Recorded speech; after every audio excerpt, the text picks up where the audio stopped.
はい、どうもこんにちは。明日台風ですね。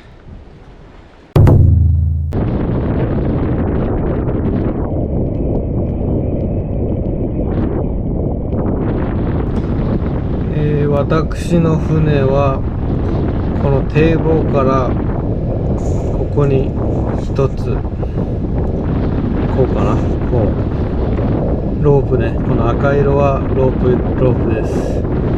一つとこれが二つ来てるんですよね。二つ止めてあって、こっちからこうロープが通ってて、こことここを止めてます。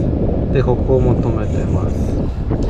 そしてここが2本来てますね。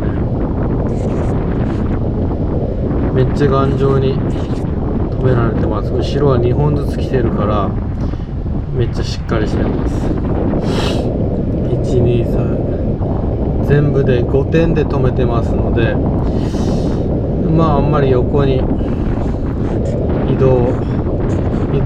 移動もあんまり少なかったですね。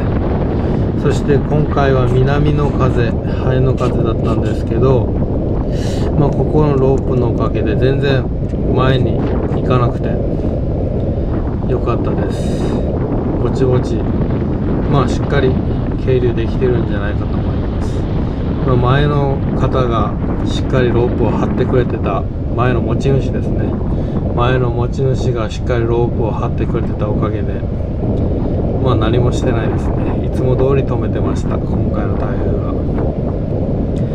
はもうちょっと派手に船が動くのも想定してたんですけど、何事もなかったので良かったかなと思います。